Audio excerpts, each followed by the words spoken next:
करो प्रणाम जोर जुग पानी, सर्वत्र सिया राम विराजमान है, ऐसा अनुभव होने लगा, क्योंकि माया का भ्रम खत्म हो गया। तो जब तक माया का भ्रम जैसे गोपी जनों के नेत्रों से खत्म हुआ, तो वो कह रहे हैं जित देखूं तित श्याममयी है।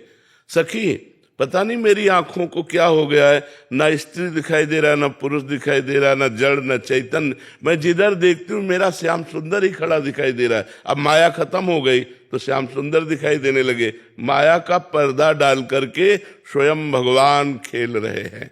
स्त्री पुरुष नहीं है कोई, स्वयं भगवान है, पर ये बात अनुभव में आने नहीं दे रही, इसी का नाम माया है। और इसी माया पर विजय प्राप्त करने के लिए साधना की जाती है, गुरुजनों की शरण में होकर भगवान का स्मरण करते। देखो माया की पहचान बतावें, सूक्ष्म पहचान, चाह, अंदर देखो, चाह, जीने की चाह, भोगने की चाह, बड़े बनने की चाह, धन की चाह, मान की चाह, चाह यही माया है। और अचाह यही भगवत स्वरूप स्थिति है। जाहि न चाहिए, जाहि न चाहिए, कबहु कछु तुम सन सहज स्नेह, बसो निरंतर तासुर सो राउर निजगे। जिसे कभी कुछ नहीं चाहिए, कुछ नहीं चाहिए, कुछ नहीं, कुछ नहीं मतलब कुछ नहीं, चाह ही नहीं है, कोई चाह नहीं है, वो साक्षात भगवान है। साक्षात भगवान उसके हृदय में प्रकाशित हो चुके। अब वो नहीं, अब स्वयं भगवान अपना घर बनाकर उसके हृदय में रह रहे। अचाह, जो साधना करके संत महापुरुष भगवान को प्राप्त होते हैं, उनकी स्थिति क्या होती है? सकल कामनाहीन जे, कोई भी कामना नहीं, कोई भी चाहत नहीं। अगर चाहत है तो माया है, चाहत नहीं है तो माया नहीं है। ये सबको रौंदे दे रही है चाह, यही चाह सबको रौंदे दे रही। कोई गलत मार्ग में जा करके चाह कर रहा है, हिंसा के द्वारा, झूठ के द्वारा, चोरी के द्वारा, घूसखोरी के द्वारा। कोई थोड़ा धर्म मार्ग में जाकर चाह कर रहा है, लेकिन धर्म और अधर्म दोनों मार्गों से चलने वाला चाह में ही स्थित है। जो चाह से ऊपर उठ गया वो परम धर्म, प्रेम धर्म या सांख्य धर्म, इनके द्वारा वो भगवान को प्राप्त करता है। तो चाह ही माया है, मैं और मोर तोड़ते माया है। उसका कार्य तिनके से लेकर ब्रह्मलोक तक है, और उसका विस्तार इस बात के लिए है कि भगवान को ढक करके वो नानात्व को प्रकट करती है। वो ये साधना का कार्य है, इस माया के नानात्व को नष्ट करके ब्रह्म का अनुभव करा देना। सिय राम में सब जग जाने, सब भगवान ही है, ऐसा है। नंजुड़ा जी, राधे राधे महाराज जी। महाराज जी, साधन करके अवधूत कोटि तक पहुंचा जा सकता है या कोई वो अवतार लेते हैं? नहीं, अवतार नहीं लेते, अवधूत कोटि की स्थिति होती है।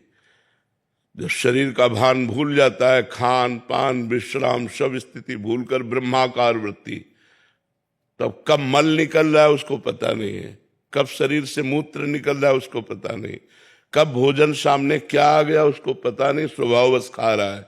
स्वभावश वो महलों में कोई उसे पड़ा है या फुटपाथ में पड़ा है, कोई अच्छे वस्त्र पहना दिए या फटे पुराने वस्त्र या दिगंबर, उसको कोई शुद्धि नहीं है। वो एक अवस्था है ज्ञान की, ज्ञान की एक अवस्था जिसका नाम अवधूत परमहंस है। वो एक स्थिति होती है, कोई कोई महापुरुष उस स्थिति को प्राप्त होता है। जो ज्ञान की भूमिकाएं हैं, भक्ति की भूमिकाएं हैं, प्रथम भूमिका में ही चढ़ पाना बहुत कठिन होता है। प्रथम भूमिका में ही भोगों का त्याग है और सब इसी में लुढ़क जाते हैं।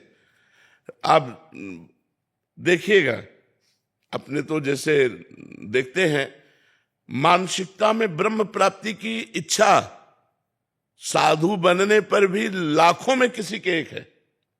वो अहम की पुष्टता होती रहती है, लेकिन अहम का नाश करके ब्रह्म में स्थित हो जाना, परमात्मा साक्षात्कार करना, ये साधारण पुरुषों की तो बात जाने दो। जो साधु वेश धारण करते हैं उनमें से लाखों में किसी की एक होती है जो ब्रह्म प्राप्ति की बात होती है। नहीं तो माया ही अपना चक्र चलाती रहती है। तब लग जोगी जगत गुरु, जब लग रहे निराश। जगत गुरु कौन? बोले निराश, किसी से कोई आशा नहीं, किसी से कुछ नहीं चाहिए। और जब आशा मन में भई तो जग गुरु जोगी दास। और जब किसी संत के ये आशा हो गई कि आदमी हमको अमुक धनराशि देगा, अमुक सुख देगा, अमुक वस्तु देगा, तो वो शिष्य बन गया और जगत उसका गुरु हो गया। जगत गुरु वही है जो अचाह है, आप्त काम है। काम, क्रोध, लोभ, मोह, मद, मत्सर छह में से किसी ने भी उसके हृदय को टच नहीं किया, हृदय को परास्त नहीं किया। वही जगत गुरु। जगत गुरु एक स्थिति होती है, वही अवधूत महापुरुष होता है जिसको न शरीर का भान है न भोगों की स्मृति है, एकमात्र परमात्मा में स्थित है, उसे अवधूत स्थिति कहते हैं। ये कोई अवतार नहीं होता, हम ही लोग साधना करके उस स्थिति को प्राप्त होते हैं। स्वाति जी जयपुर से। राधे राधे महाराज जी। महाराज जी, मुझे बस इतना पूछना है कि जीवन में लगाव कैसे छोड़ा जाए? लगाव से लगाव छोड़ा जा सकता है। यदि हमारा श्री भगवान से लगाव हो जाए तो धन से लगाव, मकान से लगाव, परिवार से लगाव, इस शरीर से लगाव, सब छूट जाएगा।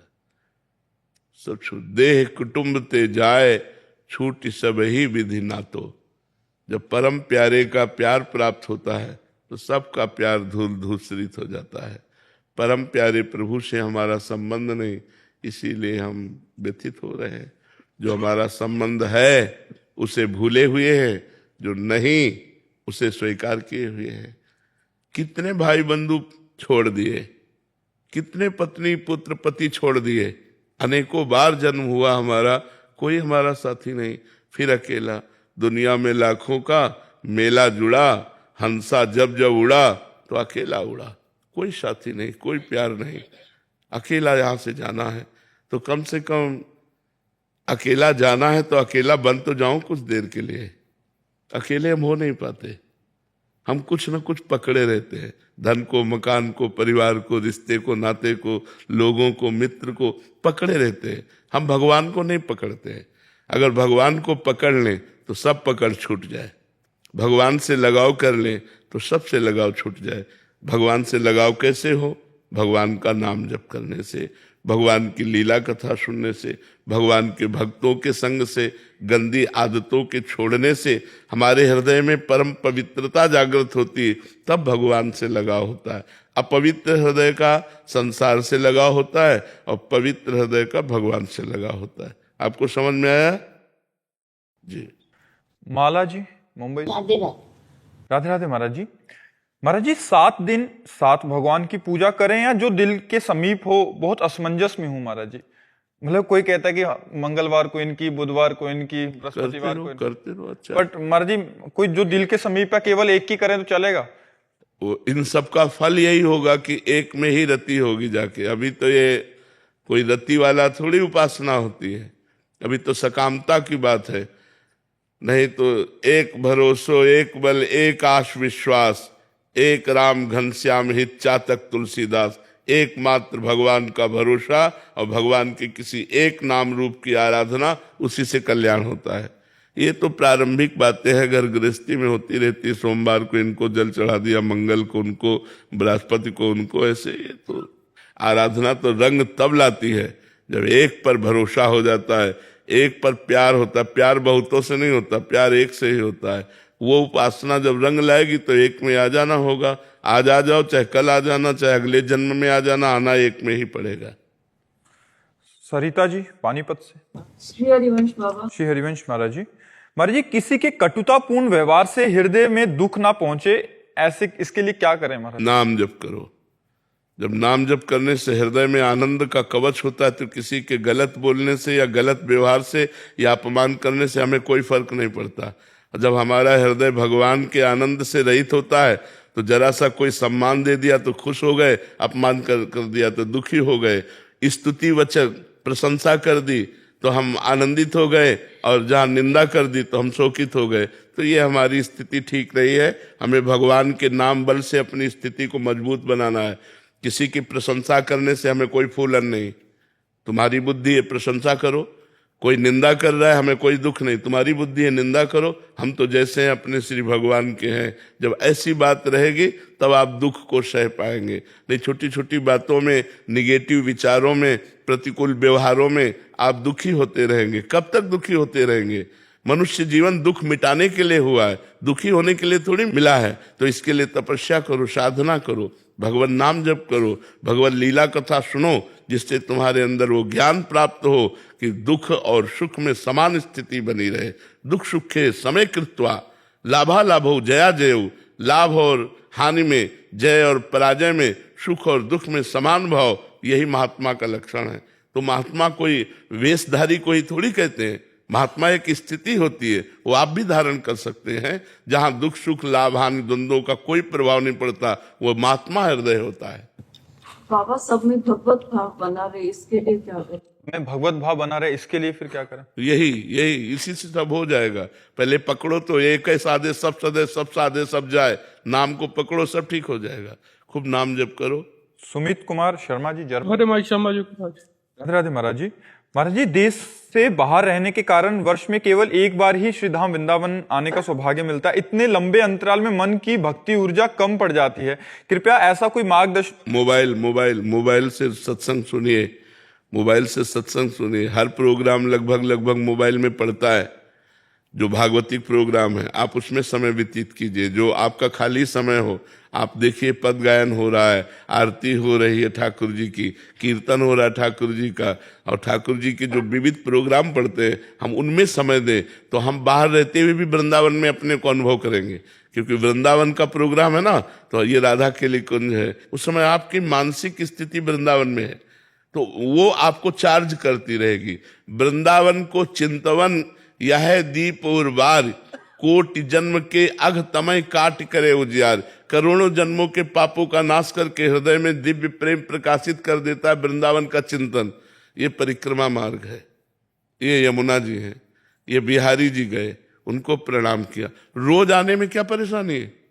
कहीं भी हो अपने मानस कैमरे में खींच लो वृंदावन को, रोज वृंदावन आओ, 10 मिनट एकांत बैठ जाओ और मानसिक के द्वारा आप वृंदावन आए, बिहारी जी आए, आप हमसे मिले, प्रणाम किए, यमुना जी गए, सब कुछ कर सकते हो। प्रगट वृंदावन सेवन का फल है मानसिक वृंदावन की सेवा। मानसिक आप आ सकते हो, आप हर महीने नहीं आ सकते, साल भर में आते हो, कोई बात नहीं, चलेगा, लेकिन रोज आइए वृंदावन, मन के द्वारा वृंदावन आइए, तो आपको ये अनुभव नहीं होगा कि आप डिस्चार्ज हो रहे हैं। आपको ये अनुभव नहीं होगा, आपको लगेगा मैं चार्ज हो रहा हूं, मेरे अंदर भागवतिक भक्ति है। और ऐसा प्रायः हर एक को करना चाहिए, क्योंकि रोज सब कोई वृंदावन नहीं वास कर सकता, सब कोई वृंदावन नहीं आ सकता बार बार। अब ये मान लो आसपास कहीं नजदीक हो तो महीने 2 महीने में आ, कोई अमेरिका में रहे, कोई विदेशों में रह रहा है, वो कैसे आए? तो इसलिए आप जो भी सुन रहे हैं हमारी बात को मानिए, वृंदावन वास का ही फल मिलेगा यदि आप वृंदावन का रोज चिंतन करते हैं, वृंदावन की उपासना करते हैं, वृंदावन की आराधना करते हैं, तो आपको ये कभी अनुभव नहीं होगा कि मैं शक्तिहीन हो रहा हूं। आपको शक्ति का, अच्छा वृंदावन में रहकर कलकत्ता का चिंतन करो, बंबई का चिंतन करो, तो आपको शक्ति मिल जाएगी क्या? वृंदावन में रह के बाहर का चिंतन करो तो आपको शक्ति मिल जाएगी क्या? तो बाहर रहकर वृंदावन का चिंतन करो, शक्ति मिल जाएगी। जरूरी नहीं है सब लोग वृंदावन वास करें। सब लोग वास करेंगे तो हमारे कार्य कैसे चलेंगे? सब अपने अपने कार्यों में रत रहो, वृंदावन का चिंतन करो, नाम जप करो, साल 2 साल 6 महीना 2 महीना में जब आपको टाइम मिले तब आकर वृंदावन में दर्शन आदि कर जाओ। फिर नवीन ऊर्जा आपके अंदर है, फिर उसका प्रयोग करो। और मोबाइल से रोज सत्संग सुनो, मोबाइल से रोज प्रोग्राम देखो, तो आपको लगेगा कि मैं वृंदावन में ही हूं, क्योंकि उपस्थिति वहीं होती जहां हमारा मन होता है। जब हमारा मन सुन रहा है तो वहीं उपस्थित है जहां हो रहा है, और ये प्रोग्राम वृंदावन में हो रहा है, इसलिए वृंदावन में ही आपकी उपस्थिति मानी जाएगी। शेफाली जी। राधे राधे। राधे राधे महाराज जी। महाराज जी, जीवन में आत्मनियंत्रण नहीं है, मतलब हम सोचते हैं केवल 5 मिनट। आत्मनियंत्रण शब्द का प्रयोग कर रहे हैं, लेकिन उसका सही अर्थ है कि जीवन में मन का नियंत्रण नहीं है। उसे आप आत्मनियंत्रण, आत्मा तो निर्विकार है, सच्चिदानंदमयी है, उसका नियंत्रण क्या अपने आप में वो स्थित है, वो किसी की गुलाम नहीं है। लेकिन आप अपने स्वरूप को भूलकर मन के गुलाम हो गए हैं, और मन नियंत्रण में नहीं है और इंद्रिया नियंत्रण में नहीं, इसलिए मनमानी आचरण, इंद्रियजन्य भोगों की प्रबलता के कारण हमसे होते रहते हैं। सीधा प्रश्न ये है, अब इसका उत्तर है कि जब तक हम साधना नहीं करेंगे तब तक हम मन को अपने वश में नहीं कर सकते।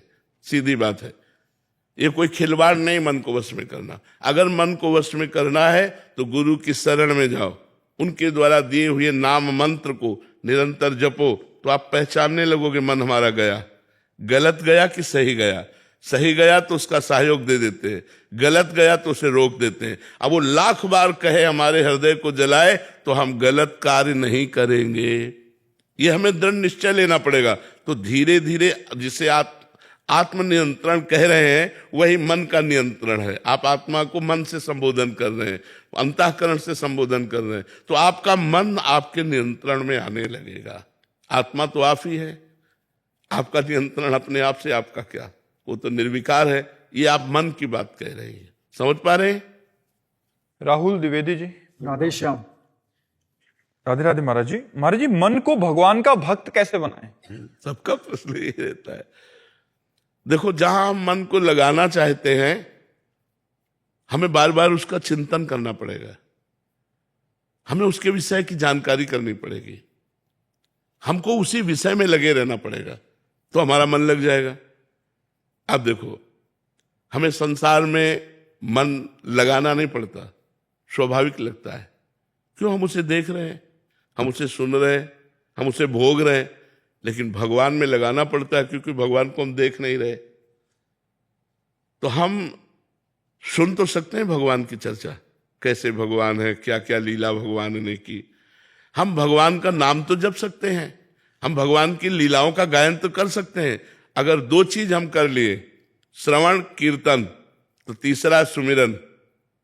सुमिरन प्रारंभ हो जाएगा, और जहां सुमिरन प्रारंभ हुआ तो मन विक्षेप रहित होकर भगवान में लग जाएगा। इसके लिए वर्षों लगेंगे।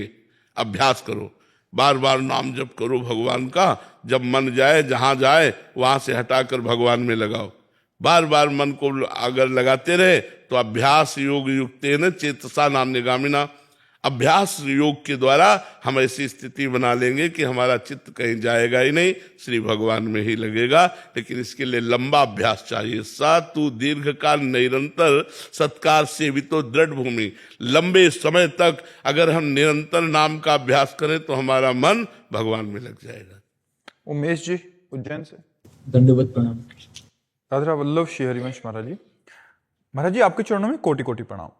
भगवान, आज मैं भगवत प्राप्ति के मार्ग पर अगर थोड़ा भी चलने का प्रयास कर रहा हूं तो केवल आपकी कृपा से ही। महाराज जी, श्री राधा केली कुंज आकर मुझे ये ज्ञान हुआ कि सबसे कठिन मानव जन्म में अध्यात्म का मार्ग है। अभी तक लगता था कि आईएएस बन जाओ, साइंटिस्ट बन जाओ, आर्टिस्ट बन जाओ, या बाकी सब अच्छा लगता था। लेकिन जब आपके आश्रम में सेवा कर रहे समस्त सेवक भगवान को देखा, भीषण ठंड में भी उचित कपड़ों का ही वो कर रहे हैं, रात्रि में सेवा से लगे हैं, मनमानी आचरण नहीं कर रहे, तो मुझे सब बाकी आसान लगने लग गया कि ये सब कर सकते हैं तो मैं भी कर सकता हूँ, इतना जो कठिन मार्ग है चलने का। हाँ, बिल्कुल। महाराज जी, अब कह रहे हैं कि वहां रहते हुए कि मैं कैसे और भगवत प्राप्ति के मार्ग को प्रशस्त। देखो, हम लोगों का विरक्त मार्ग है, आप हमारा अनुसरण नहीं कर सकते, क्योंकि हमने बच्चापन से अभ्यास किया है और अपने शिष्यों को अभ्यास में डाल रहे हैं। आप समझो, ऐसी सर्दी में जैसे मात्र एक कपड़ा पहने हुए हैं, तो अब इन पर नजर है, स्वास्थ्य न खराब होने पावे। जब आज्ञा दी है तो आंतरिक नजर है कि स्वास्थ्य न खराब होने पावे। जानकारी प्रगट में और अंतर से भागवतिक बल कि आपको सहनशीलता मिले। लेकिन इनको जो गति मिलेगी वही आपको गति मिलेगी यदि गंदे आचरण छोड़ दो और जो कर्म कर रहे हो वो धर्मयुक्त करो और उसे भगवान को समर्पित कर दो और नाम जप करो, तो वही गति मिलेगी जो इनको मिलेगी। लेकिन इनमें और आप में क्या अंतर होगा? आप केवल अपना कल्याण कर सकते हैं, और ये जब तैयार हो जाएंगे ना तो हजारों का कल्याण कर देंगे। ये अपने कल्याण के लिए नहीं दी जाती, अपने कल्याण के लिए तो पर्याप्त भजन ही है, लेकिन जो तप किया जाता है वो दूसरों के कल्याण के लिए किया जाता है, जो कष्ट सहा जाता है। 20 संत हैं जो मौन रह रहे हैं, 20 संत हैं जो फलाहार में रह रहे हैं, 20 संत हैं जो केवल ओढ़ करके ही काम चला रहे हैं, सिले हुए कपड़े नहीं पहन रहे। तो ये सब तपस्या जन मंगल के लिए है। कल्याण तो नाम जप से ही हो जाएगा, इसकी जरूरत नहीं है। लेकिन इसकी जरूरत है तुम्हारा कल्याण करने के लिए, तुम्हारा मंगल करने के लिए। जो हम कष्ट सहकर तप कर रहे हैं, आप जो हमें भोजन दे रहे हैं, वस्त्र दे रहे हैं, वास व्यवस्था दे रहे हैं, अर्थ दे रहे हैं, उसके बदले में हम आपका मंगल कर सके, इतना हमें पावर हो, भगवत पावर हमारे अंदर आवे। इसलिए विरक्तों को ऐसे कष्टपूर्ण तपस्वी बन करके जगत मंगल करना चाहिए। आपका नाम जब से, भगवत कथा कीर्तन सुनने से और पाप कर्म ना करने से इतने से ही बड़ा मंगल हो जाएगा, बड़ा मंगल हो जाएगा। जटाओं से है जिनके जल प्रवाह मात गंग का, गले में जिनके सज रहा है हार विष भुजंग का, टमट टमट टमट डमरू जप रहा सदा शिवम, अनल तरल पवन गगन धरा धरा शिव शिवम। है नील कंठ सौम्य नील पंख जा समान है, मनुष्य क्या वो देवता के दंड का विधान है। समक्ष जिनके ताग भी जप रहा सदा शिवम, अनल तरल पवन गगन धरा धरा शिव शिवम।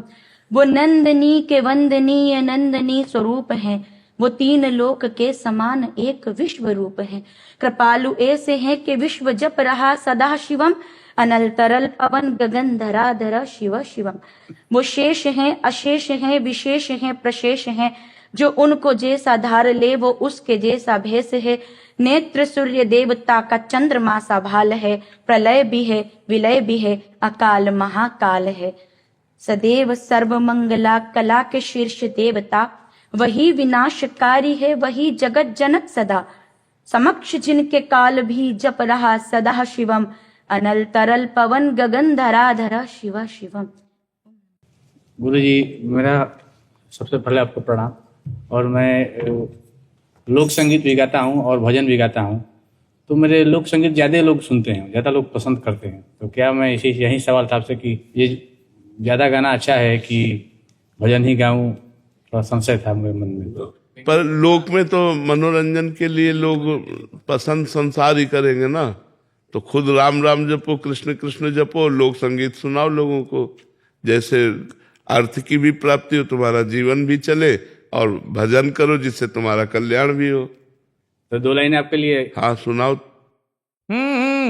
अरे वृंदावन में जो आएगा गुरु जी का हो जाएगा, वही सदमार्ग बताते हैं, बुराई से बचाते हैं।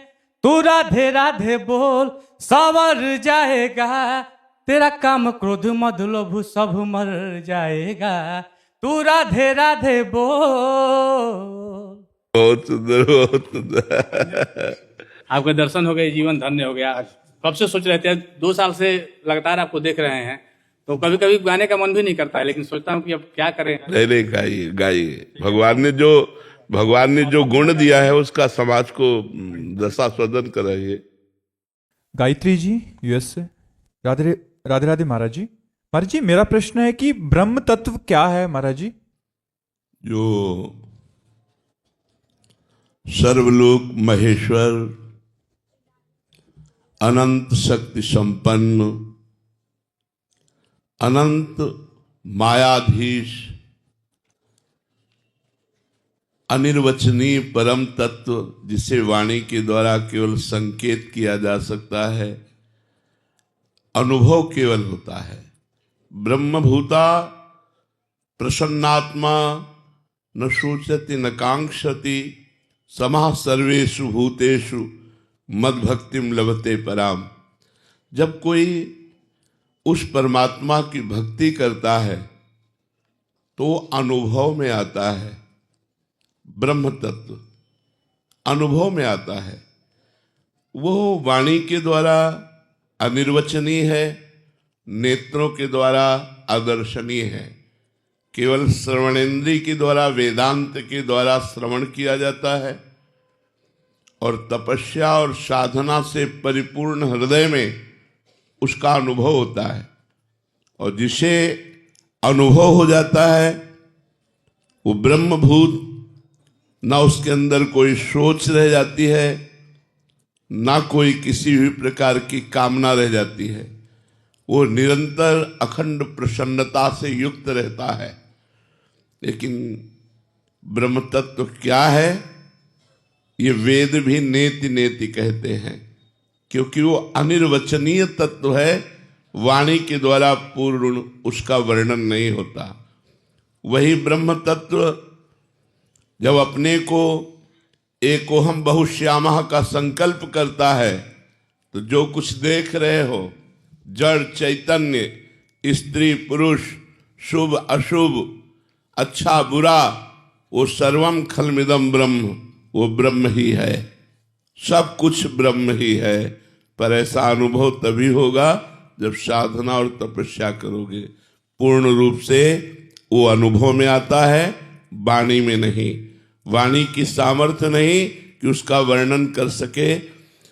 हमारी आपकी वाणी की बात क्या, वाणी की अधिष्ठात्री देवी सरस्वती असिति गिरि समम स्यात् कज्जलम सिंधु पात्रे सुरतर वरुशाखा लेखनी पत्र मूर्वी लिखति यदि गृहीत्वा शारदा सर्वकालम तदपि तो गुणानाम निष्पारम न याति।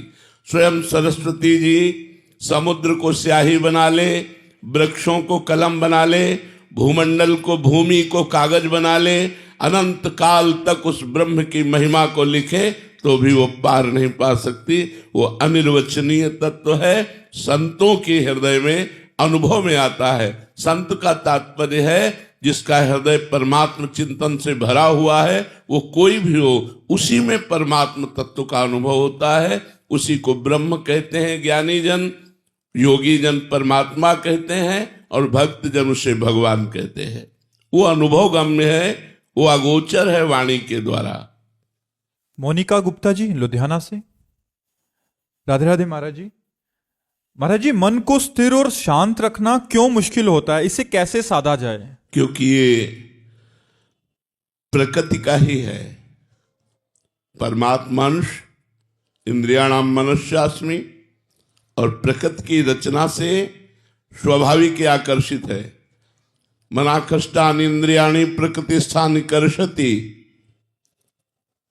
ममैवांशो जीवलोके जीवभूता सनातना, मनाकष्टान इंद्रियाणि प्रकृति स्थान कर्षति।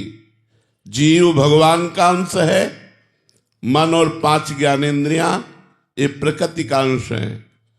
प्रकृति की तरफ आकर्षित होती है। तो मन और 5 ज्ञानेंद्रियां ये जितनी माया की रचना है, इसमें सहज से लगता है, परमात्मा की तरफ कठिनता से लगता है। जैसे पानी को छोड़ो तो जहां ढलान होगी, नीचापन होगा, वहीं पानी जाके रुकेगा। ऐसे ही मन को छोड़ो तो ये नीच गति अर्थात इंद्रियों की भोग विलासता में ही टिकता है। ऊर्ध्व गति में जैसे पानी को चढ़ाने के लिए यंत्र की आवश्यकता है, ऐसे ऊर्ध्वमूल मधा शाखा मस्वत्थम प्राहुरव्ययम, परमात्मा की तरफ मन को लगाने के लिए मंत्र की आवश्यकता है। जितना गुरु जी के द्वारा दिया हुआ मंत्र जपेंगे उतना ही मन भगवान में लगेगा। नहीं तो मन को स्वाभाविक छोड़ देने पर ये विषयों की तरफ जाता है, क्योंकि प्रकृति का आकर्षण मन पर पूर्ण पड़ रहा है। उसी आकर्षण को जो मिटा दे वही महात्मा, प्रकृति के आकर्षण को मिटाकर परमात्मा के आकर्षण से युक्त हो जाए वही भक्त, वही ज्ञानी, वही योगी। सरिता अरोड़ा जी नोएडा से। राधे राधे महाराज जी। महाराज जी, जीवन में भौतिक साधनों को प्राप्त करने की इच्छा करते हुए भगवत प्राप्ति की इच्छा कैसे हो सकती है? दोनों एक साथ नहीं होती। 2 म्यान में 2 तलवारें डाली जा सकती, लेकिन एक म्यान में 2 तलवारें नहीं डाली जा सकती। प्रेम गलियति साकरिता में 2 न समाये। जब तक भोग इच्छा रहेगी तो भगवत प्राप्ति की इच्छा हो ही नहीं सकती, और जब भगवत प्राप्ति की इच्छा होगी तो भोग इच्छा का नाश हो जाएगा। रमा विलास राम अनुरागी तजत बमन जिम जन बड़भागी। वो बड़े बड़भागी जन, भगवान के भक्त जन, जब भगवान के मार्ग में चलते हैं भगवत प्राप्ति के लिए, तो लक्ष्मी का सारा विलास वैभव उनके लिए बमन के समान हो जाता है। उनको घृणा हो जाती है भोगों से, भोगों में प्रीति नहीं रहती, और जब तक भोगों में प्रीति रहती है तब तक भगवत प्राप्ति की इच्छा नहीं होती, क्योंकि भगवान के वचन है भोगेश्वर प्रसक्ता नाम तया प्रहत चेतसाम व्यवसायत्मिका बुद्धि समाधो न विधीयते। समाधो अर्थात परमात्म प्राप्ति। परमात्म प्राप्ति का वो लक्ष्य ही नहीं बना सकता जिसके हृदय में भोग और ऐश्वर्य की महिमा जागृत हो गई। ये भोगूं, ये धन प्राप्त करूं, ये वैभव, वो भगवान की प्राप्ति नहीं। भगवान की प्राप्ति में समस्त भोग विलास नहीं खान पान ते भावे है, नहीं कोमल वसन सुहावे है, सब विषय लगे ते खारा है, हरि आशिक का मग न्यारा है। जो भगवान से आशिकी करता है, प्यार करता है, वो माया से नहीं करता, और जो माया से करता है वो भगवान से नहीं कर सकता। दो मार्ग है अलग अलग, एक माया का मार्ग है जिसमें भोग विलासिता, और एक परमात्मा का मार्ग है जो प्रेम, समस्त भोगों से वैराग्य, एकमात्र भगवान से अनुराग। महाराज जी, गृहस्थ आश्रम में तो ये भौतिक इच्छाएं तो रहती हैं कि खूब धन हो, मतलब अच्छे से परिवार का पोषण करें, तो उसके लिए भौतिक इच्छाएं जागृत हो जाते हैं। ऐसे में वो भगवान पर समर्पित कर देना चाहिए। जोई जोई प्यारो करे सोई मोहि भावे। हे प्यारे, मेरा जीवन आपके चरणों में समर्पित है। मेरे जीवन की, मेरे परिवार की समस्त आवश्यकताएं आप पूर्ण कीजिए या ना पूर्ण कीजिए। मैं सिर्फ आपसे प्रेम करता हूं, लेकिन आपके सामने रख दिया कि नाथ सकल संपदा तुम्हारी, मैं सेवक समेत सुत नारी। अब आप इसका भरण पोषण करो, योगक्षेमम वाहम्यहम, या जैसा आप करो, मैं आपके अधीन होकर आपकी प्राप्ति करना चाहता हूं, भोगों की नहीं। ऐसा भक्त का हृदय होता है। लेकिन जिनका हृदय ऐसा है कि मुझे भोग चाहिए, वो ये लक्ष्य नहीं बना सकते। बात भले बनावे कि मुझे भगवत प्राप्ति करनी हो, लक्ष्य ही नहीं बन सकता। और लक्ष्य बनेगा तो ये झूठी माया का नाटक नहीं रहेगा। उसकी दृष्टि में ये माया का आकर्षण नहीं रहेगा।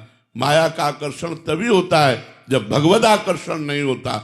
जब भगवत आकर्षण होता है तो माया का आकर्षण नहीं होता। महाराज जी, संसार में रहते हुए वैराग्यवान रह जा सकते? हाँ, वैराग्य का मतलब केवल विरक्त वेश ही नहीं है। वैराग्य का मतलब भोगों में रहते हुए भी भोगों की रुचि न रह जाना, भोगों की रुचि न रह जाना, अपने कर्तव्य पालन के लिए भोगों को भोगना, ना कि इंद्रियों की तृप्ति के लिए भोगों को भोगना।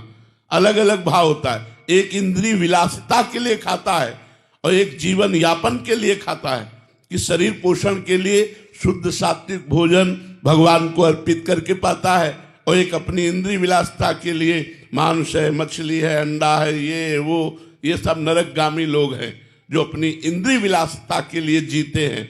जो इंद्रियों का पोषण जी कर भगवान की आराधना, धर्म की आराधना, राष्ट्र की आराधना, वो जीवन धन्य है। नवीन जी हरियाणा से। राधे राधे महाराज जी। महाराज जी, आप कह रहे हैं कि आप हरियाणा सरकार में स्काउट एंड गाइड एक होती है महाराज जी, जिसमें बच्चों को प्रशिक्षित किया जाता है कि मतलब रक्तदान, पौधारोपण, नशा मुक्ति के लिए बच्चों को शिक्षाएं दी जाती हैं और विद्यालयों में जाके इसका आयोजन किया जाता है महाराज जी। ये कह रहे हैं कि ये कर रहे हैं, इसके साथ साथ और क्या ऐसा करें कि जिससे बच्चे और ज्यादा। हाँ, बहुत सुंदर। पहले तो धन्यवाद आपको, क्योंकि हमारा जो आंतरिक प्रयास है समाज के लिए वो यही है कि अध्यात्म की जागृति हो, जो हमारे नवीन पीढ़ी को खोखला कर रही है।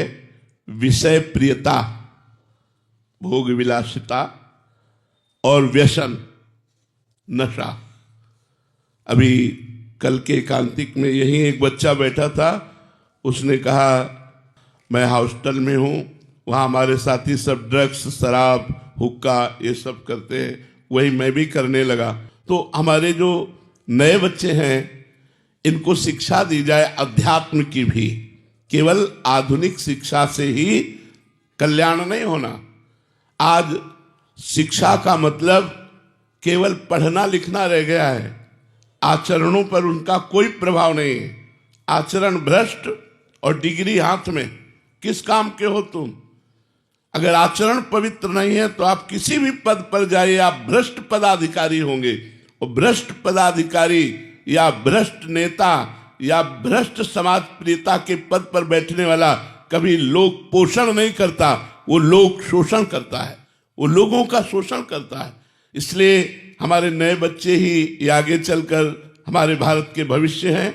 इनको नशा से बचाइए और इनको व्यभिचार से बचाइए। जो हमारे देश का नहीं है वो भावनाएं आ चुकी हैं अन्य देशों वाली। ये जो लिव इन रिलेशन है, ये जो बॉयफ्रेंड गर्लफ्रेंड है, गंदी बातें हैं, वासना तो सबके अंदर रहती है, लेकिन अगर वासना को छूट दे दी जाए तो नाश कर देगी। वासना को सीमा में रखा गया है। हमारा भारत देश धर्म प्रधान देश है, इसमें वासनाओं को सीमित किया गया है। हमारे 4 आश्रम हैं। पहला है ब्रह्मचर्य आश्रम, दूसरा है गृहस्थ आश्रम, तीसरा है वानप्रस्थ आश्रम और चौथा है संन्यास आश्रम। तो अगर पहला ही आश्रम जो ब्रह्मचर्य आश्रम है वही बिगड़ गया तो फिर हमारा मोक्ष कैसे होगा? हम जो मनुष्य जीवन प्राप्त किए हैं ये केवल भोगों के लिए नहीं, ये साधन धाम मोक्ष कर द्वारा। और विद्या विनयम ददाति, विद्या विद्वान पुरुष विनयी होता है। और आज की आधुनिक विद्या अपनी माँ को, अपने पिता को गाली गलौज करना, अपमान करना, उनकी अवहेलना करना, उनको यहां तक मारना पीटना, उनको उनकी हत्या भी कर देना, ऐसे सुनने को मिलता है। तो हमारे बच्चों में ये जो नशा है ये हिंसात्मक वृत्ति पैदा कर देगा। अगर नशा नहीं मिलेगा तो अपने प्रियजनों की भी वो हत्या कर देगा। इसलिए आप जैसे माता पिता, शिक्षक, समाज प्रिय, इनको चाहिए कि हमारे समाज के जो बच्चे हैं, अपने घर के जो बच्चे हैं, स्कूल के जो बच्चे हैं, इनको बैठाल करके इनके दिमाग में डाले कि ब्रह्मचर्य का नाश ही जीवन का नाश है। कोई भी नशा करना अपने जीवन को पतित कर लेना है। इसलिए नशे से और व्यभिचार से यदि बचाया जा सके, कुसंग से, तो हमारे बच्चे आगे चलकर हमारे भारत का भविष्य बनेंगे। वर्षा जी, राधे राधे महाराज जी। महाराज जी, आपसे मिलने के बाद समझ में आया कि प्रारब्ध क्या है, कर्म क्या है। ऐसा लगता है कि बहुत देर हो गई महाराज जी। अब तो ऐसी रोजमर्रा की जीवन हो गया है कि सब कुछ आके भी छोड़कर नहीं आ सकते। अब तो ऐसा लगता है कि नहीं, छोड़ के जाना कहाँ है, छोड़ के जाना कहाँ है? तो इनसे निकलना भी बहुत मुश्किल है। नहीं, कुछ नहीं, केवल समझ ठीक करनी है, समझ ठीक करनी है। ये मेरी तकिया है, ये मुझे बंधन युक्त हो जाएगी, और ये भगवान की प्रसादी है, सेवा में है, ये हमारे लिए मोक्ष का कारण बन जाएगी। ये मेरा परिवार है, ये बंधन का कारण बन गया, और ये प्रभु का है, ये मोक्ष का कारण बन गया। ये मैं भोग रहा हूं, ये बंधन का कारण बन गया, और प्रभु का भोग लगा के मैं प्रसाद पा रहा हूं, ये मोक्ष का कारण। भागना कहाँ है महाराज जी? अंदर से कहने मात्र से ऐसा हो जाए। अंदर बिल्कुल केवल सोच बदलनी है, सोच, अपनी सोच बदल जाए बस। उसी सोच को भक्ति में भावना कहते हैं। अपनी भावना बदलनी है। अपना जो सोच है, अपनी जो भावना है, वो निगेटिव होती चली जा रही। तभी लोग डिप्रेशन में पहुंचते चले जा रहे हैं, बड़े परेशान लोग हैं। अगर हमारी पॉजिटिव सोच हो, हमारी सोच ठीक हो, हमारी भावना ठीक हो, तो हम आज अभी बिना किसी सामग्री के आनंदित हैं, बिना किसी वैभव के, बिना किसी सामग्री के जिस परिस्थिति में हैं हम सुखी हैं। अगर हम दुखी हैं तो नकारात्मक सोच से, हमारी सोच सही नहीं है। हम दूसरे को देखकर जलते हैं, ईर्ष्या। हम दूसरे को सुख पहुंचाने की जगह दुख पहुंचाते हैं, स्वार्थ। हमारा स्वार्थ इतना बढ़ जाता है कि अपने पूज्य जनों की भी अपमान करने में हमें कोई हिचक नहीं होती। तो हमारी सोच बदलनी है, कहीं भाग के नहीं जाना, कुछ नहीं करना, ना वेश बदलना है, ना देश बदलना है, केवल उद्देश्य बदलना है। हमारा उद्देश्य बदल जाए, हमारी सोच बदल जाए, सब ठीक हो जाएगा। सोच बदल लो, केवल कहीं नहीं भागना। जो खाली समय है, राधा राधा राधा राधा राधा, जब कार्यरत हैं, कृष्णार्पणम मस्तु, उस कार्य को भगवान को समर्पित कर दिया। बोलो समस्या कहाँ है? महाराज जी, अभी क्या वो बल नहीं आता, सोचते हैं कि नहीं करेंगे, बट फिर भी वो हो जाता है। नाम जप क्यों कह रहे हैं? नाम जप श्री हरिवंश नाम बल रहो, अपने मन भाई सब कहो, रहो शरण हरिवंश की। नाम बल से सब हो जाएगा। आप नाम जप करके तो देखो ना, नाम जप से क्या नहीं हो सकता। 5 वर्ष का बालक प्रहलाद त्रिभुवनपति हिरण्यकश्यप को हिला के रख दिया, कुछ नहीं बिगाड़ पाया। हिरण्यकश्यप भगवान ने फाड़ के फेंक दिया उसको। 5 वर्ष का बालक ध्रुव जब भगवान नारायण की शरण में हुआ तो आज भी अटल पदवी प्राप्त है, जिसकी सप्त ऋषि परिक्रमा करते हैं। 5 वर्ष के बालक ध्रुव की तपस्या ने वो पद दिलाया कि आज भी सप्त ऋषि, बड़े बड़े तपस्वी महात्मा उनकी परिक्रमा करते हैं। ध्रुव पद की अटल पदवी प्राप्त हुई। हम भगवान से जुड़े, हम भगवान का नाम जप करें, हम भगवान को समर्पित हो जाएं, ये जरूरी है, कहीं भागना जरूरी नहीं है। कहीं भाग के जाओगे तो माया ही माया है। और अगर आप सोचते हो कि हमारे ऊपर जिम्मेवारी है, तो आपके ऊपर कितने लोगों की जिम्मेवारी है? 5, 10, 15 इतने परिवार में होंगे। यहां तो हजारों लोगों की जिम्मेवारी है, हजारों लोगों की जिम्मेवारी है। सब कुछ चल रहा है, भगवान खूब अच्छे से चला रहे हैं। कोई भूखा नहीं है, कोई ऐसा नहीं कि परेशान, और ना इनको चिंता है ना हमको चिंता है। चिंता उनको है जिनकी हम शरण में हैं। आप चिंतित हो इसलिए कि आप अपने अहंकार से अपने परिवार का पोषण करते हो, और हम श्री भगवान से पोषण करते हैं। कई सौ लोगों का भोजन बनता है, कई सौ लोग एक साथ बैठकर भोजन पाते हैं। कौन व्यवस्था देख रहा है? ये हम आपको इसलिए बता रहे हैं कि भगवान के आश्रित हो जाने पर आप देखिएगा कि आप कितने निश्चिंत हैं, निर्भय हैं, निशोक हैं। आप कहेंगे आप बाबा जी हैं तो आपका भगवान पोषण करते नहीं। भगवान को बाबा जी या गृहस्थ से मतलब नहीं होता, भगवान को भक्ति से मतलब होता है। यदि आप भक्त हो, जैसे नरसिंह मेहता जी भक्त हैं, आप देखो उनका चरित्र पढ़ करके भगवान ने क्या क्या नहीं किया नरसिंह मेहता के लिए। आप बड़े बड़े भक्तों के चरित्र पढ़ के देखो। हमें तो लगता है अगर भक्तमाल को देखा जाए तो 30% विरक्त संत होंगे और 70% गृहस्थ संत होंगे। जो भक्तों के चरित्र हैं उनमें अधिकतर गृहस्थ महापुरुष हुए जिन्होंने भगवान को अपनी भक्ति से अधीन कर लिया। लेकिन समर्पण, तन मन प्राण सर्वस्व समर्पण करके भगवान की आराधना की। भगवान सब कुछ, पूरे विश्व ब्रह्मांड का भरण पोषण कर रहे हैं, फिर अपने भक्त का क्यों नहीं करेंगे? हम चिंता क्यों करें? हमें निश्चिंत रहना चाहिए भगवान के भरोसे से। महाराज जी, अभी जैसे सुना है तो अभी ऐसा लगता है कि अभी से विश्वास करेंगे और अभी छोड़ देंगे, बट जैसे माया का प्रभाव चढ़ता है तो ऐसा लगेगा कि हम नहीं करेंगे। तो हमारे पास नाम है ना, नाम जप नहीं तो प्रभाव पड़ेगा। नाम पाहरू दिवस निशी, ध्यान तुम्हार कपाट। रात दिन हमारे संग पहरेदार है। नाम पाहरू, राधा राधा, वो पहरा दे रहा है, किसी भी विकार या चिंता या शोक को घुसने नहीं देगा।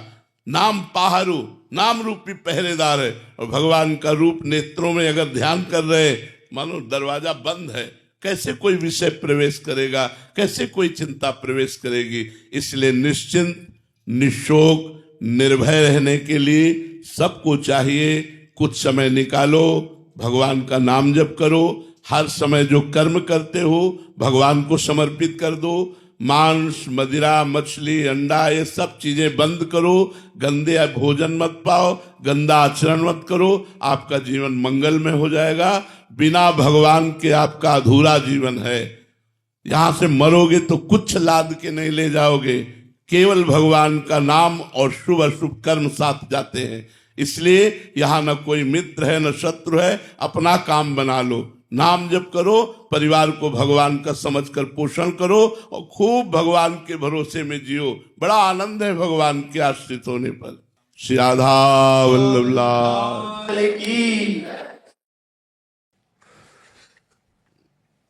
अपने कार्य क्षेत्र को भगवान की सेवा समझिए, गंभीर भाव से रहिए, विनम्र रहिए और खूब नाम जप कीजिएगा। जीवन को उन्नतिशील बनाना है। जब तक भगवान न मिल जाए तब तक हमारी यात्रा रुकनी नहीं है। लौकिक पारलौकिक सब क्षेत्रों को पार करते हैं। एक बार ठाकुर जी के देखें, जिसके हम असली में हैं, एक बार भरनेत्र उसको तो भी देखें। अनंत जन्म व्यतीत हो गए इसी माया में भ्रमित होते हुए, न जाने किस किस को अपना बनाया, सब छूटते गए। एक बार जो अपना है उसको तो देखें, जो एक बार अपना असली पिता है, जिसने मुझे प्रकट किया, जिसने मुझे बनाया है, एक बार उसको देखें। एक बार लालसा होनी चाहिए। सुनते हैं बड़े सुंदर हैं, यार एक बार तो देखना चाहिए ना, बड़े सुंदर हैं, देखने योग्य हैं, अपने हैं, प्यारे हैं। तो एक बार ये लक्ष्य बना लेना चाहिए कि आप चाहे जिस जन्म में मिलो, ये आपके ऊपर छूट है, लेकिन प्यारे अब मैं आपसे मिलना चाहता हूँ। आपने सब सुख देख दिए, दिखा दिए, अब हम मुझे नहीं चाहिए, अब मुझे आप चाहिए। और अगर आप चाहिए तो सारे सुख आपके चरणों में अपने आप आ जाएंगे। और आपसे विमुख होने पर, देखो हनुमान जी महाराज रावण से बोले कि तेरे पास सब कुछ है लेकिन विवेक नहीं, जिनके द्वारा तुझे सब कुछ मिला है, उन्हीं की पत्नी का अपहरण करके तू सुख चाहता है। तो शंकर सहस विष्णु आज तो ही सकहि न राख राम कर द्रोही। हजारों शंकर हजारों विष्णु मिल जाएं तो भी तुझे भगवान राम से द्रोह करने के कारण तेरी रक्षा नहीं कर पाएंगे। और अंततो गत्वा बंदर उसकी खोपड़ी पे पैर मारते हैं। यह हाल देखकर मंदोदरी कहती है कि राम विमुख अस हाल तुम्हारा, रहा न को कुल रोवन हारा। आज जिस समय तू चलता था मैंने देखा है, दिशाओं के दिग्गज कांपते थे। आज वही रावण तेरी खोपड़ियों को बंदर लात मार रहे हैं। ये हालत भगवान से विमुख होने के कारण हुई। तो हम उन भगवान के सन्मुख हो, उन भगवान को प्राप्त करें तो मनुष्य जीवन की सफलता है। को आनंद पूर्वक रहो, मस्त रहो, भगवान के आश्रित रहो। अब आपके महाराज जी, आप हमारे हम सब श्री जी के हैं। हम एक छत्र के नीचे हैं, जिसका ये नीला छत्र है ना, ये नीला छत्र है ना आकाश, हम सब उसी के बच्चे हैं, हम उसी के हैं। हाँ, आगे का मार्ग आप नहीं जानते तो हम आपका हाथ पकड़ लिए, हमारा कोई हाथ पकड़े है, उसका कोई हाथ पकड़े है, और उसका वो हाथ पकड़े है। ऐसे हम क्रम से जा रहे हैं। इष्ट आचार्य गुरुदेव उन्हीं के बल से हम जा रहे हैं। ये जो परंपरा बनी है वो ऐसे ही बनी है कि हम आपका हाथ पकड़े हैं, लेकिन मेरे में सामर्थ्य नहीं। मेरे गुरुदेव मेरा हाथ पकड़े हैं, लेकिन मेरे गुरुदेव आचार्य का हाथ पकड़े, आचार्य इष्ट का हाथ पकड़े, तो मतलब हम लाइन में ही हैं, हम वहीं पहुंच जाएंगे। जय जय श्री हरि।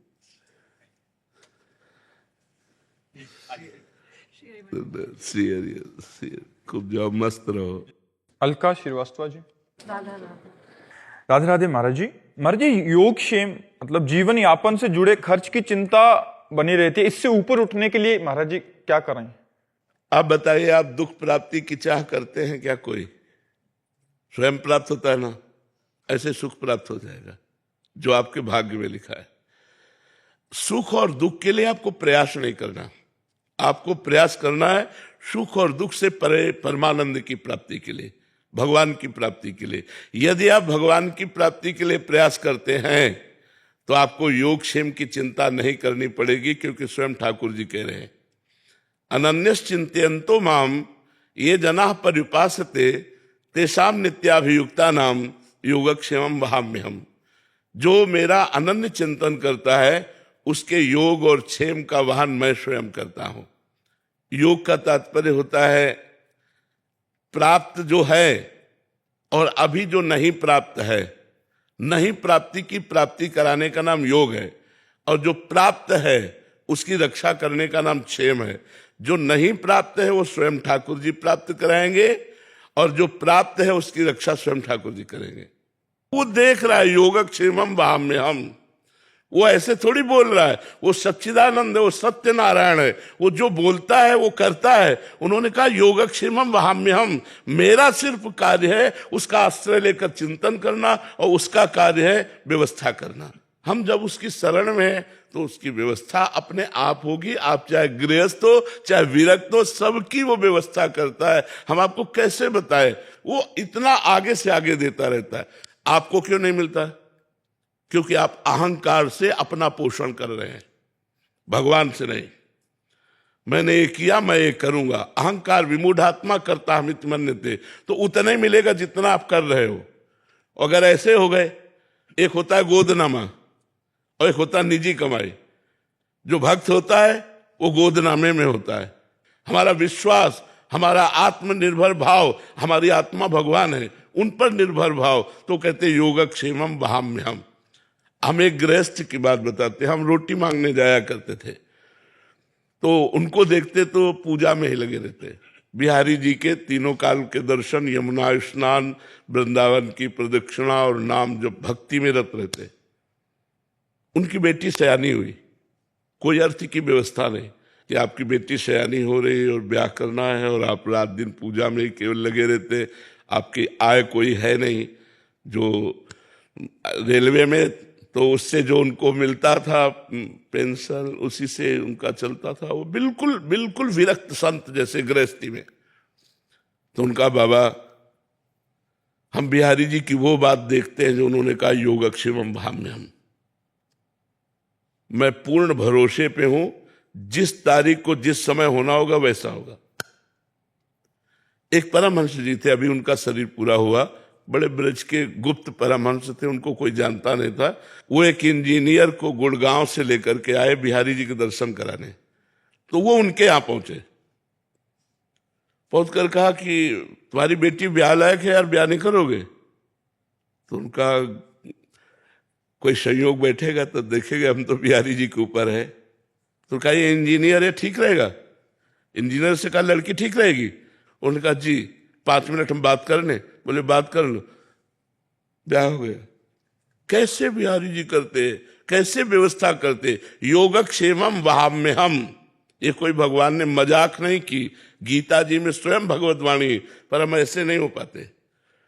हम कहते हैं ऐसे रहो, तुम बचाने की कोशिश मत करना, तलवार आएगी और तुम्हारे गले में हार बन जाएगी, वो तुम्हारे गले को छू भी नहीं सकती यदि भगवत आश्रित हो।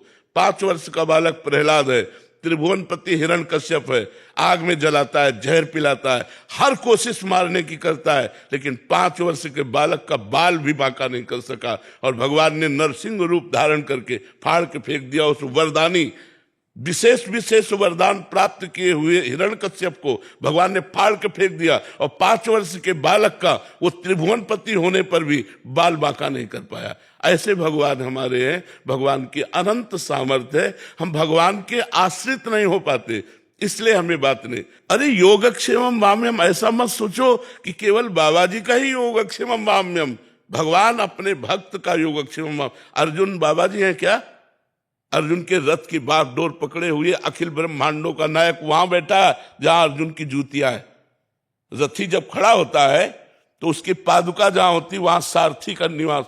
कौन है? ध्येयम सदा परिभवग्नम अभीष्ट दोहम तीर्थास्पदम शिव विरंच नुतम शरण्यम भृत्यार्तिहम प्रणतपाल भवाब्दिपूतम वंदे महापुरुष ते चरणारविंदम। जो भगवान शंकर ब्रह्मादि हैं, जिनके चरण रज की वंदना करते हैं, वो भगवान श्री कृष्ण है। और बैठे कहाँ है? सारथी बने बैठे हैं। तो हमें विश्वास होना चाहिए, विश्वास के बिना भक्ति नहीं और भक्ति के बिना सदगति नहीं। इसलिए चाहे गृहस्थ हो चाहे विरक्त हो, भगवान पर विश्वास करो, उसका चमत्कार देखो, उसका चमत्कार देखो, भगवान कैसे रक्षा करते हैं। महाराज जी, आपने बोला कि अप्राप्त की प्राप्ति और जो प्राप्त है उसकी रक्षा करते हैं प्रभु। महाराज जी, यहाँ जब मनोकामना वाली बात आती है कि हमने भगवान से मांगा फिर दिया नहीं, क्यों दे? भगवान तुम्हारे नौकर है। तुमने तपस्या की, तुमने साधना की, तुमने उपवास रखे, तुमने व्रत रखा, तुम तीर्थ याटन किए, तुम कितना नाम जप किए, क्यों दे दे? हमने बताया है कि 2 प्रकार से भगवान देते हैं। एक तो होता है अपनापन, जैसे ये हम दुनिया जो है हमारे भगवान की एक दुकान है, मेरे मालिक की दुकान में है सबका जीवन खाता। अब इस दुकान पर जब हम जाते हैं और हम कहें जरा सोने का हार दिखाइए, लीजिए, पैसा आपको देना पड़ेगा।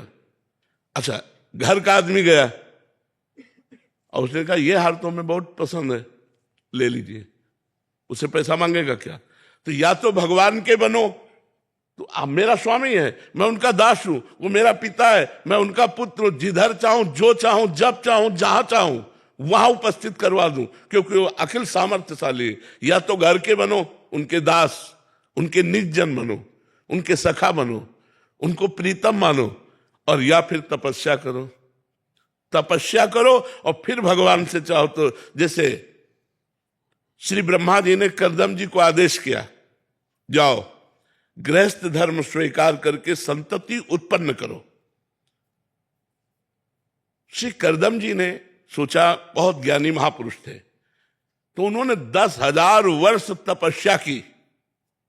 दाहिने पैर के अंगूठे के बल खड़े होकर हाथ उठाकर 10,000 वर्ष तपस्या की। भगवान प्रसन्न हुए तो उनका मुझे मेरे योग्य पत्नी चाहिए। तो आदि सम्राट महाराज मनु की पुत्री देहूति, भगवान ने कहा वो परसों आएंगे और आपका ब्याह कर देंगे। पत्नी भी चाहिए तो 10,000 वर्ष, तो कलयुग में 10,000 वर्ष तो जीला नहीं, 80 वर्ष जीला यार। 10 दिन तो भजन करो, कुछ चाहिए तो भजन करो। ऐसे थोड़ी कि बोल दी जाके कि तुम्हें 100 किलो लड्डू खवा दे, भूखों मर रहे हैं। अरे पूरे विश्व ब्रह्मांड को भगवान पवा रहे। अच्छा, ये काम नौकर से कहा जाता है। मालिक को तुम नौकर समझ रहे हो कि तुम्हें 50,000 का फूल बंगला बनवा देंगे, हमारा काम कर दो।